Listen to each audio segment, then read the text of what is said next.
guys, it's Brooklyn. Welcome back. I'm going to tell you right now, if you like Apple products or are interested in products, go ahead and subscribe to the channel because we are going to talk a lot about Apple products. Today, we have the new iPads Pro. We have the silver one in the 12.9 inch with the Magic Keyboard, and then the 11 inch with the black keyboard in space gray. Yay! More Apple products. I love these videos, so let's get into it. Before we dive into all things iPad, let's just talk about the chip. It's a really exciting time for Apple right now because they are transitioning from Intel to Apple Silicon. In my latest video, we talk about the new iMac, which is absolutely beautiful, fast, and slim. It comes with the M1 processor and joins the 13-inch MacBook Pro, MacBook Air, and Mac Mini, and now the iPad Pro. Overall, internally, they're all very similar. So the question is, what package do you want your computer in? Do you want something more traditional, like a laptop or a Mac Mini? Or if you're like me, something at your designated working area, like the new iMac, that obviously is not portable. Or maybe you like to move around a little bit and want something in a sleek tablet form that you can take to restaurants or outside. That is what the iPad would be about. iPad is Apple's most portable computer and flexible on the hardware side. You can hold it in your hands or attach it to the keyboard, which you could use on your lap or at a desktop. You can also get it with cellular data, which means you can be connected to the internet all the time, which we cannot say about Apple's traditional computers. iPad is the new age of computing, but is it the right computer for you? By now, most of us are familiar with iPad, what it does well, or somewhat of what it does well. At first it came out and it was just used as a consumption device, which that it does super well. You can surf the internet, read articles, or watch TV, watch shows on it.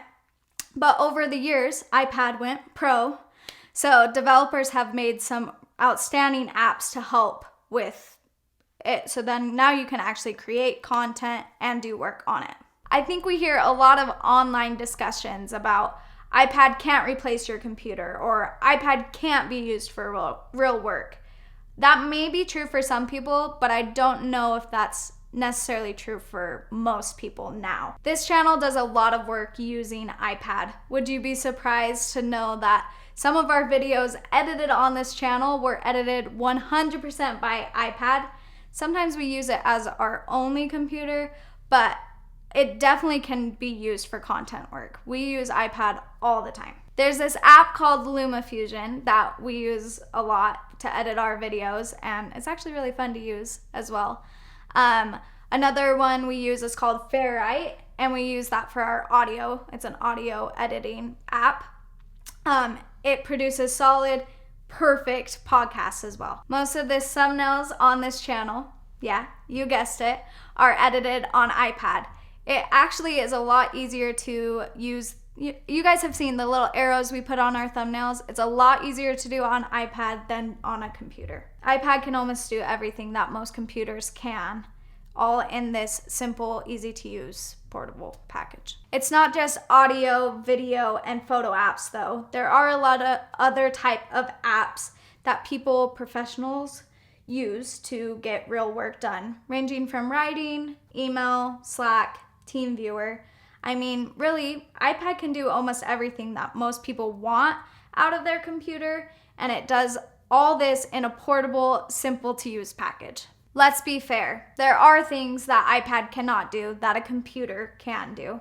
You may have heard in my last video, I ordered myself a purple iMac that is on its way, but I can't say the same for an iPad. Why? Well, one of the things I bought the iMac for is we're gonna start doing some streaming. iPad cannot do that. There's gonna be, with the PlayStation 5, I wanna have my face, some overlays with the gameplay in the back, and iPad's not capable of doing that. So that's actually a main reason why I bought the iMac instead of the iPad. However, I would also love an iPad. The iPad's portable and super easy. It would be convenient to have both if you have the money for both. There's certain parts of iPad software that aren't quite up to where they need to be for the way that some people work. For example, I don't mind working from a laptop, but sometimes I want to plug my laptop into a monitor, and it works great for the MacBook Air. iPad though, it mirrors the screen and it doesn't fill up the whole monitor. It has the black strips on the side. iPad has came a really long way, but as for the software, it does need to improve to give it that at-home feel desk setup. For all the versatility and portability that you have on the hardware side, you don't have as many options on the software side if you want to work at a desk for a bit. You have your iPad screen and, well, that's it. So what am I saying then? iPad is a great computer. It's probably the best computer for most people. If you traditionally have used a laptop and use a laptop most of the time, iPad might be for you. If so, what size? We have the 12.9 inch and the 11 inch. 2 inches might not seem like that big of a difference, but when we're talking iPad, there is a noticeable difference. The 11 inch is definitely more portable, and the 12.9 inch is, well, bigger. Simply put, the 11 inch feels portable and the 12.9, well, feels pretty big. I'll come right out and say exactly how it is. The 11 inch is right choice for most people. It is the most portable, still feels light and easy to use as a tablet, but it is great with keyboard as well. It's the sweet spot in what you want and traditionally think of as an iPad. The 12.9 is a computer. It functions okay as a tablet, but is most at home in the keyboard case. You want the 12.9 if your iPad is your main computer and you work on it a lot. You'll get a lot of benefit out of the larger screen. As far as functionality, these two are almost the same, except for the 12.9 has a nicer screen, which we'll talk about here in a second. But as far as power, performance, usable apps, all the same. There isn't anything that you're going to be missing out on if you do get the smaller one. Both start at 128 gigabytes, but can be configured up to a whopping 2 terabytes. An interesting note I wanted to add here is you get more RAM out of the 1 or 2 terabyte models. Up until this point, RAM hasn't even been a concern with the iPad, so I would not spend the extra money to get just for the RAM. You probably wouldn't even notice the difference today. That brings up a small point about the power of the iPad. If you have the 2020 iPad or the 2018 iPad, you're probably wondering if you do need to upgrade and get the new iPad.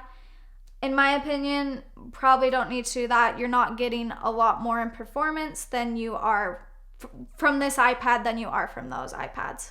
One thing that is different though, the 12.9 has what Apple calls a liquid retina XDR display. It's nice. It makes the colors super vibrant and the blacks are like super black. If you're watching an HDR movie, you can definitely tell the difference. It's really nice. I would say though that the 11 inch does still have a phenomenal screen. Unless you're doing something highly dependent on color accuracy, I wouldn't worry about it. If you like the size of the 11 inch, you like the 11 inch, stick with the 11 inch. Woo! The iPad Pro. Comment below if you guys want a more in-depth video. We can get into more of the features and stuff. But yeah, this thing's pretty awesome. Let me know if you guys have any questions. Like and subscribe. Stay tuned for freaking more videos. I cannot wait. Thank you guys so much for watching. It means a lot. And thanks. That's all for now.